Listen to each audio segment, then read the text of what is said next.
একবার কল্পনা করা যাক প্রাচীন সিরিয়ার এক ধুধু প্রান্তর। আকাশ একদম পরিষ্কার, রোদের তীব্রতায় মাটি ফেটে একেবারে চৌচির হয়ে আছে।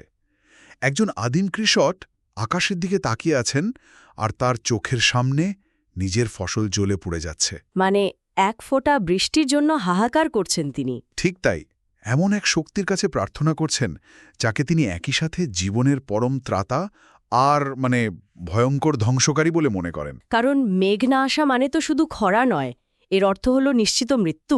একদম। বেঁচে থাকার এই যে আদিম আকাঙ্ক্ষা আর প্রকৃতির কাছে মানুষের চরম অসহায়ত্ব, এটি কিন্তু আমাদের আজকের এই গভীর আলোচনার মূল ভিত্তি। রাইট। আমরা এমন একটা সময়ের কথা বলছি যখন মানুষের জীবন আর মৃত্যু সরাসরি নির্ভর করত আকাশের একটা সামান্য মেঘের উপর। মানে তখন তো কোনো সেচ ব্যবস্থা ছিল না, প্রযুক্তি ছিল না। টিকে থাকার জন্য প্রকৃতির খেয়ালের উপর এই নিরঙ্কুশ নির্ভরশীলতা মানুষের মনস্তত্ত্বে এমন এক গভীর ভয়ের জন্ম দিয়েছিল, যার রেশ কিন্তু হাজার হাজার বছর পরেও আজকের আধুনিক সমাজেও রয়ে গেছে। হ্যাঁ, আর ঠিক এখানেই বিষয়টা সবচেয়ে অদ্ভুত আর রোমাঞ্চকর মোড় নেয়। সেই আদিম কৃষকের ভয় আর প্রার্থনা শুধু ইতিহাসের পাতায় আটকে থাকেনি। শতাব্দীর পর শতাব্দী পার হয়ে তা আধুনিক নিউ ইয়র্কের রাস্তায় 3D প্রিন্টেড কাঠামো হিসেবে, বা ধরুন ভিডিও গেমের ভয়ঙ্কর ভিলেন হিসেবে, হ্যাঁ, জেফ্রি এপস্টাইনের মতো আধুনিক স্ক্যান্ডেলের কেন্দ্রে, এমনকি বিশ্বের সবচেয়ে ক্ষমতাধর মানুষদের গোপন সমাবেশে এসে হাজির হয়েছে। বিষয়টা সত্যি অবাক করার মতো। আজকের এই গভীর আলোচনায় আমরা ঠিক এই রহস্যটাই উদ্ঘাটন করব।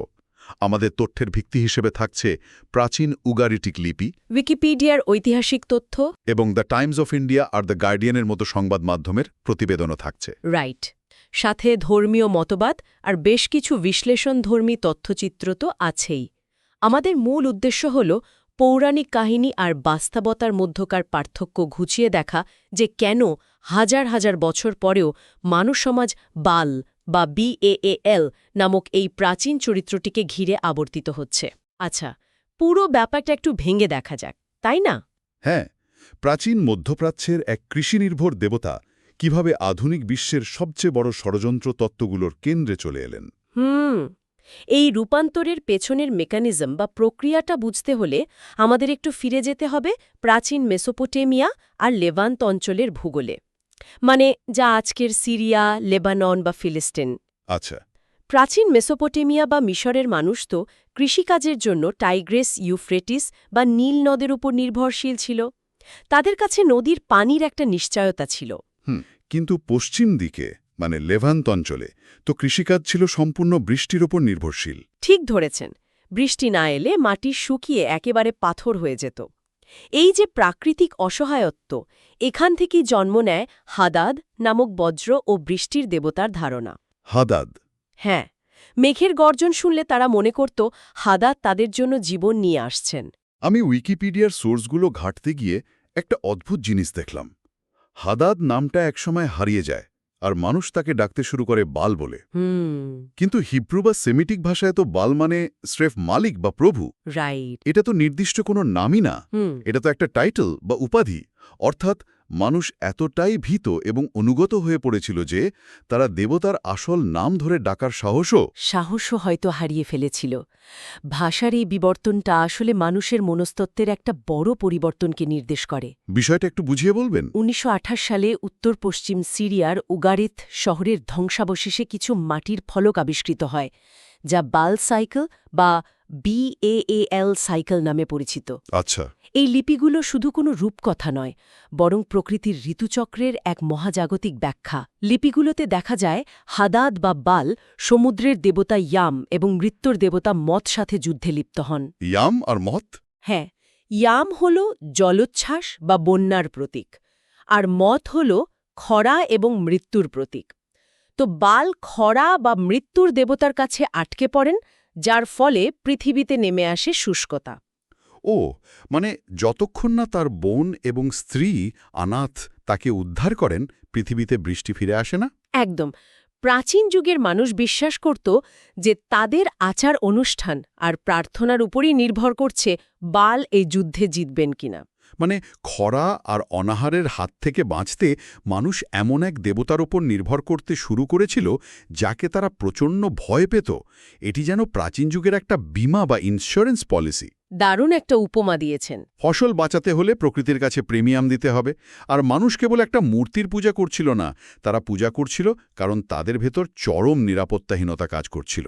আর এই ভয়ের প্রিমিয়াম দেওয়ার ধারণাটাই একসময় চরম রূপ ধারণ করে। মানুষের এই বেঁচে থাকার আদিম ভয় কিভাবে একটা সাধারণ উপাধিকে অত্যন্ত শক্তিশালী এবং নিষ্ঠুর ধর্মীয় ব্যবস্থায় পরিণত করেছিল তা ভূমধ্যসাগরীয় অঞ্চলের ইতিহাস দেখলে বোঝা যায়। আচ্ছা, ফিনিশীয় বণিকদের কথা বলছেন?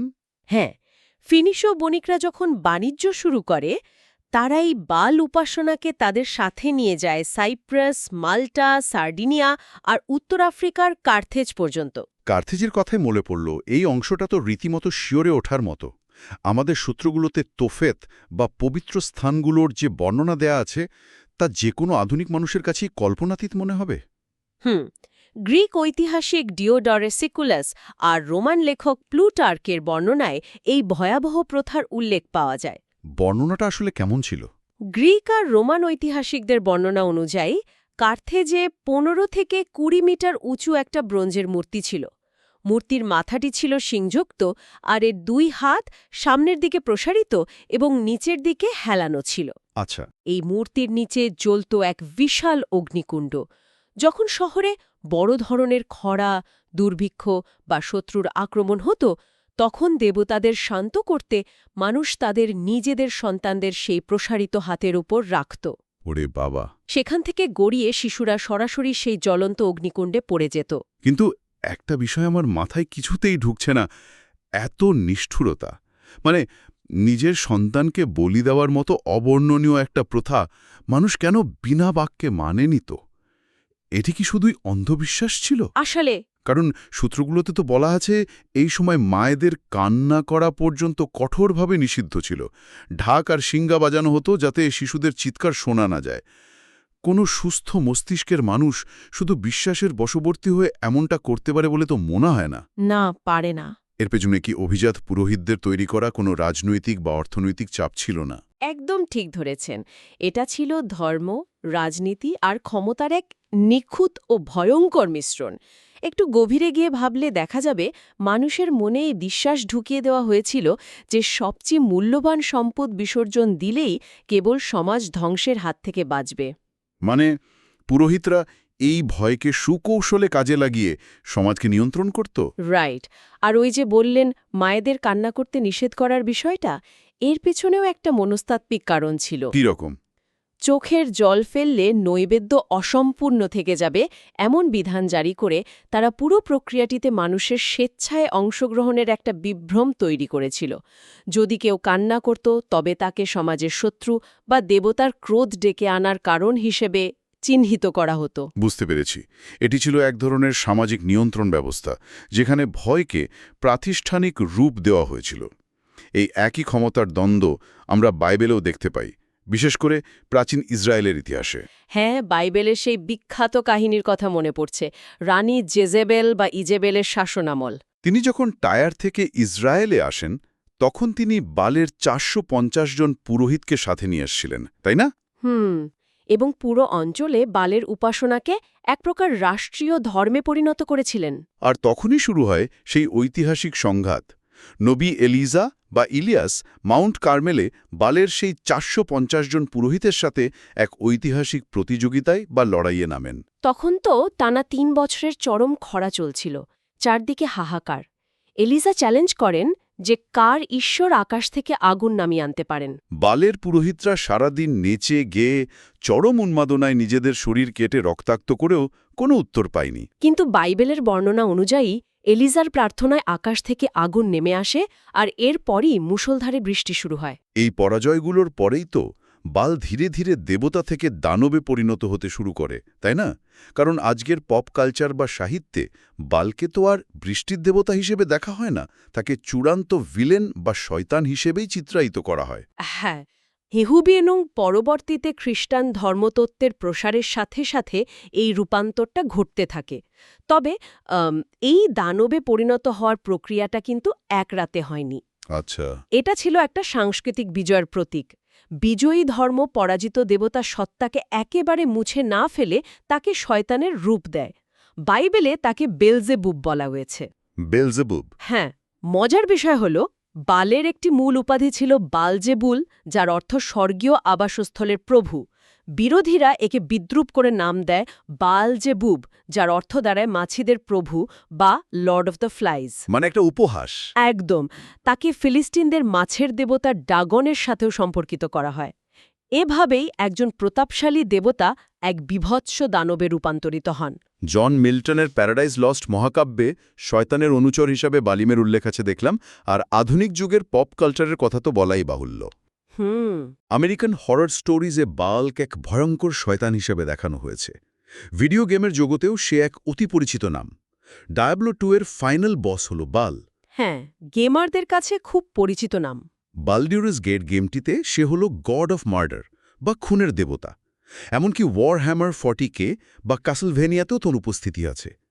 কিন্তু আমার প্রশ্ন হল, আধুনিক গল্পকার বা গেম ডেভেলপাররা কেন বারবার এই নির্দিষ্ট নামটাকেই বেছে নেন? অন্য কোনো দানব তো হতে পারত। এর কারণ হল আধুনিক নির্মাতারা যখন চরম অন্ধকারের বা আদিম অশুভ শক্তির কোনো গল্প বলতে চান, তখন বাল চরিত্রটি সবচেয়ে নিখুঁত প্রতীক হিসাবে কাজ করে। মানে প্রতীকী অর্থে? হ্যাঁ, আমাদের বর্তমান পৃথিবী অনেক বেশি সুরক্ষিত। আমাদের অপরাধ আর নৈতিকতার ধারণাগুলো আধুনিক আইন দিয়ে মোড়ানো, কিন্তু বাল এমন এক প্রাচীন, বিশুদ্ধ আর আদিম ভয়ের প্রতিনিধিত্ব করে, যা আমাদের সভ্যতার এই প্রলেপের অনেক আগের। রাইট। সে এমন এক অশুভ শক্তি যে মানুষের সবচেয়ে দামি জিনিসটা, মানে তার সন্তানকে বলি হিসেবে নিত। ঠিক। পপ কালচার আসলে এই আদিম ভয়ের স্মৃতিটাকে আমাদের অবচেতনে বাঁচিয়ে রেখেছে। আর এই কারণেই যখন আধুনিক সমাজে কোনো বড় ধরনের অপরাধ বা ষড়যন্ত্রের ঘটনা ঘটে, তখন আমাদের মন অবচেতনভাবেই সেই প্রাচীন নামগুলোর দিকে ছুটে যায়। এর একটা বড় উদাহরণ হতে পারে। আমাদের আলোচনাকে যদি আমরা বর্তমান যুগে টেনে আনি, তাহলে জেফ্রি এপস্টাইনের স্ক্যান্ডেল এর সবচেয়ে রোমাঞ্চকর উদাহরণ। আমরা কিন্তু সম্পূর্ণ নিরপেক্ষ দৃষ্টিকোণ থেকে সোর্সগুলোর তথ্য বিশ্লেষণ করছি। অবশ্যই। জেফ্রি এপস্টাইন, যিনি একজন ক্ষমতাধর ধনকুবের ছিলেন এবং ভয়ঙ্কর যৌন অপরাধের দায়ে অভিযুক্ত হয়ে জেলে মারা যান, তার ফাঁস হওয়া নথিপত্রে একটি অদ্ভুত বিষয় ইন্টারনেট দুনিয়ায় ঝড় তোলে। দ্য টাইমস অফ ইন্ডিয়ার ওই প্রতিবেদনটার কথা বলছেন? হ্যাঁ, প্রতিবেদনটি বলছে এপস্টাইনের একটি ব্যাংক ট্রান্সফার নথিতে প্রাপকের জায়গায় বাল নাম লেখা ছিল। যদিও পরবর্তীতে ফ্যাক্ট চেকার এবং নথিপত্র বিশ্লেষকরা ব্যাপকভাবে অনুসন্ধান করে জানিয়েছেন যে এটি মূলত ব্যাংক নেমের একটি টাইপো বা ভুল বানান মাত্র। আচ্ছা। টাইপ করার সময় এন এবং কে বাদ পড়ে বা ভুল কি স্ট্রোকের কারণে এমনটা হতে পারে। কিন্তু টাইপো বা ভুল বানান বলে উড়িয়ে দেওয়াটা কি খুব সহজ সমাধান হয়ে গেল না? মানে ইন্টারনেট ব্যবহারকারীদের দোষ দিয়ে তো লাভ নেই। কেন? যখন একজন ধনকুবেরের ব্যক্তিগত দ্বীপ লিটল সেন্ট জেমসে নীল গুম্বুজওয়ালা অদ্ভুত সব মন্দির থাকে, যখন ফাঁস হওয়া ইমেলে দেখা যায় তিনি মক্কার পবিত্র কাবা শরীফের আচ্ছাদন কিজওয়ার অংশ কেনার চেষ্টা করেছিলেন, তখন সাধারণ মানুষ তো দুয়ে দুয়ে চার মেলাবেই। তা ঠিক। মানুষ সন্দেহ করবেই যে এর পেছনে হয়তো কোনো শয়তানি চক্র কাজ করছে। এখানেই কিন্তু মনস্তত্ত্বের আসল খেলাটা শুরু হয়। একে বলা যায় সাইকোলজিক্যাল প্রজেকশন। সেটা কি রকম? এপস্টাইনের অপরাধ এতই জঘন্য আর অবর্ণনীয় ছিল যে সাধারণ মানুষের পক্ষে এটা মেনে নেওয়া কঠিন ছিল যে আমাদের মতোই রক্তমাংসের একজন মানুষ নিছক ক্ষমতার দম্ভে এমন ভয়াবহ অপরাধ করতে পারে। বুঝতে পারছি। মানব মন সবসময় চরম ক্ষমতাশালী আর দুর্নীতিগ্রস্তদের আচরণের একটা অতি প্রাকৃত বা পৌরাণিক ব্যাখ্যা দাঁড় করাতে চায়। তাই পপ কালচার থেকে পাওয়া বালের সেই শয়তানি রূপটিকে মানুষ অবচেতনভাবেই অ্যাপস্টাইনের উপর প্রজেক্ট করে। মানে তারা ভাবতে শুরু করে নিশ্চয়ই এর পেছনে কোনো প্রাচীন কাল্ট বা অন্ধবিশ্বাসের যোগসূত্র আছে। একদম। শুধু এপস্টাইন নয়, ক্যালিফোর্নিয়ার জঙ্গলে হওয়া বোহেমিয়ান গ্রোভের গোপন সমাবেশের কথাও তো আমাদের সোর্সগুলোতে এসেছে। ওহ, বোহেমিয়ান গ্রোভ। যেখানে আমেরিকার প্রাক্তন প্রেসিডেন্ট থেকে শুরু করে ফরচুন 500 কোম্পানির সিইওরা, বিশ্বের শীর্ষ ক্ষমতাধররা প্রতি বছর মিলিত হন। অ্যালেক্স জোনসের ফাঁস করা সেই ভিডিওর কথা অনেকেই হয়তো জানেন। সেখানে রেডউড গাছের জঙ্গলে 15 মিটার উঁচু একটা বিশাল পাথরের প্যাঁচার সামনে ক্রিমেশন অফ কেয়ার বা বিবেককে প্রতীকীভাবে পুড়িয়ে ফেলার এক অদ্ভুত আচার পালন করা হয়। হ্যাঁ, এটা নিয়ে ইন্টারনেটে প্রচুর ষড়যন্ত্র তত্ত্ব আছে। অনেকেই এটিকে প্রাচীন কার্থেজের সেই মোলক বা বালের বলিদানের সাথে সরাসরি তুলনা করেন। কিন্তু বোহেমিয়ান ক্লাবের অফিসিয়াল বক্তব্য কি? বোহেমিয়ান ক্লাবের বক্তব্য হল, এটি নিছকই একটা নাটকীয় ঐতিহ্য, দৈনন্দিন জীবনের চাপ, বিবেকের তাড়না আর দায়িত্ববোধ থেকে সাময়িক মুক্তির একটা প্রতীকী রূপ হিসেবে তারা এই আচার পালন করে। কিন্তু সাধারণ মানুষের চোখে এটি প্রাচীন অভিজাত কাল্টের স্মৃতি জাগিয়ে তোলে, তাই না? প্রাচীন বালের পুরোহিতরাও ঠিক এভাবেই গোপনীয়তা বজায় রাখত, নির্দিষ্ট অভিজাত গোষ্ঠীর অংশগ্রহণ নিশ্চিত করত আর অদ্ভুত সব আচারের মাধ্যমে নিজেদের ক্ষমতা প্রদর্শন করত। একদম ঠিক বলেছেন। এই জায়গাটিতে আমার মনে হয় বোহেমিয়ান গ্রোভের বিষয়টা হলো আধুনিক বিলেনিয়ারদের জন্য এক ধরনের প্রেশার ভ্যালভ। Pressure valve? হ্যাঁ, প্রাচীন যুগে রাজারা যেমন বিভিন্ন আচারের মাধ্যমে নিজেদের শাসন করার অপরাধবোধ বা দায়বদ্ধতা থেকে সাময়িকভাবে মুক্তি খুঁজতেন, আধুনিক যুগের ক্ষমতাধররাও হয়তো সেই একই কাজ করছেন। কিন্তু তাদের এই গোপনীয়তা সাধারণ মানুষের মনে প্রাচীন সেই বলিদানের দৃশ্যকেই বারবার মনে করিয়ে দেয়। খুব সুন্দর একটা পয়েন্ট। তবে ভয়ের এই প্রাচীন স্মৃতি শুধু জঙ্গল বা ইন্টারনেটের গহীনে সীমাবদ্ধ থাকেনি। আধুনিক শহরের একেবারে কেন্দ্রস্থলেও এটি বাস্তবে ফিরে এসেছে। আমি সিরিয়ার পালমিরায় অবস্থিত 1800 বছরের পুরনো বালের মন্দিরের প্রবেশদ্বার অর্থাৎ আর্চ অফ ট্রায়াম্ফের কথা বলছি। হ্যাঁ, 2015 সালে আইএসআইএস যখন পালমিরার প্রাচীন ধ্বংসাবশেষে হামলা চালায়, তখন তারা এই বিখ্যাত আর্চটি ডিনামাইট দিয়ে উড়িয়ে দেয়। এটি ছিল বিশ্ব ঐতিহ্যের ওপর এক বিরাট আঘাত। রাইট। এরপর অক্সফোর্ড বিশ্ববিদ্যালয় ভিত্তিক একটি সংস্থা, ইনস্টিটিউট ফর ডিজিটাল আর্কিওলজি বা আইডিএ, একটি অভাবনীয় উদ্যোগ নেয়। তারা সিদ্ধান্ত নেয় যে প্রযুক্তির সাহায্যে এই আর্চটিকে তারা পুনর্নির্মাণ করবে। আর এই পুনর্নির্মাণের পদ্ধতিটাই তো একটা সায়েন্স ফিকশন মুভির মতো। তারা কিন্তু কোনো পুরনো ব্লুপ্রিন্ট ব্যবহার করেনি। না, তা করেনি। তারা হাজার হাজার সাধারণ পর্যটকের তোলা 2D ছবি সংগ্রহ করে, এরপর ফটোগ্রামেট্রি নামের একটি প্রযুক্তি ব্যবহার করে সেই ছবিগুলোকে জুড়ে একটা 3D মডেল তৈরি করে। তারপর ইতালিতে রোবোটিক আর্ম ব্যবহার করে 3D প্রিন্টিংয়ের মাধ্যমে মার্বেল বা পাথরের ধুলো দিয়ে এর একটি বিশাল রেপ্লিকা তৈরি করা হয়। ভাবা যায়? এবং এই রেপ্লিকাটি পরবর্তীতে নিউ ইয়র্কের সিটি হল, লন্ডনের ট্রাফালগার স্কোয়ার এবং দুবাইতে প্রদর্শন করা হয়। আচ্ছা। ধর্মনিরপেক্ষ বা সাংস্কৃতিক দৃষ্টিকোণ থেকে এটি ছিল আইসিসের ধ্বংসযজ্ঞের বিরুদ্ধে একটা বিরাট প্রতিরোধ। তারা বিশ্বকে বার্তা দিতে চেয়েছিল যে চরমপন্থীরা যা ধ্বংস করবে, প্রযুক্তি আর মানুষের উদ্ভাবনী ক্ষমতা দিয়ে আমরা তা আবার ফিরিয়ে আনব। মানে স্মৃতিকে কখনো ডাইনামাইট দিয়ে মুছে ফেলা যায় না। একদম তাই। কিন্তু ধর্মীয় গোষ্ঠীগুলো বা ইন্টারনেট ব্যবহারকারীরা এটাকে সম্পূর্ণ ভিন্নভাবে দেখেছিল। কিছু ধর্মীয় ব্লগ আর ইউটিউব ডকুমেন্টারিতে দাবি করা হয় যে এটি একটি লুসিফেরিয়ান বা অ্যান্টিক্রাইস্ট ষড়যন্ত্র। হ্যাঁ, তারা গভীরভাবে বিশ্বাস করতে শুরু করে যে নিউ ইয়র্ক বা লন্ডনের মতো বিশ্বের প্রাণকেন্দ্রগুলোতে বালের মন্দিরের প্রবেশদ্বার স্থাপন করার অর্থ হল বিশ্বজুড়ে শয়তানি আত্মাদের ডেকে আনার জন্য একটি আধ্যাত্মিক পোর্টাল বা জাদুর দরজা খুলে দেওয়া। এটি যেন প্রাচীন ইতিহাসের একটি ডিজিটাল ভূত, যা 3D প্রিন্টারের ভেতর দিয়ে আধুনিক প্রযুক্তি ব্যবহার করে আবার আমাদের শহরের মাঝখানে এসে দাঁড়িয়েছে। ডিজিটাল ভূত উপমাটি এই পরিস্থিতির জন্য একেবারে নিখুঁত। তবে শুধু ধর্মীয় দৃষ্টিকোণ থেকেই নয়, প্রত্নতাত্ত্বিক এবং নৈতিকতার দৃষ্টিকোণ থেকেও এর কড়া সমালোচনা হয়েছে। সেটা কিভাবে? স্টাডিজ ইন ডিজিটাল হেরিটেজ জার্নালে রোশনি খুন্তির একটি গবেষণাপত্রে দেখানো হয়েছে যে এই রেপ্লিকাটি ডিজিটাল হেরিটেজের জগতে বেশ কিছু গুরুত্বপূর্ণ নৈতিক প্রশ্নের জন্ম দেয়। আচ্ছা। সিরিয়ায় যখন প্রতিদিন হাজার হাজার মানুষের প্রাণহানি ঘটছে, তখন সেই ট্র্যাজেডিকে পাশ কাটিয়ে শুধু একটা পাথরের কাঠামোকে উদযাপন করা কতটা যৌক্তিক? ভালো প্রশ্ন। দ্বিতীয়ত, এই কাঠামোটি মূল উপাদানে তৈরি নয় এবং এর স্কেল বা আকারও মূল আর্চের চেয়ে অনেক ছোট। আর সবচেয়ে আপত্তিকর বিষয় হিসেবে যা উঠে আসে তা হল আইডিএ এই ডিজিটাল মডেলটির উপর পেটেন্ট বা সত্ত্ব আরোপ করেছে। ও, বুঝতে পেরেছি। যাকে অনেকেই ডিজিটাল উপনিবেশবাদ বা ডিজিটাল কলোনিয়ালিজম বলে আখ্যা দিয়েছেন। ঠিক তাই।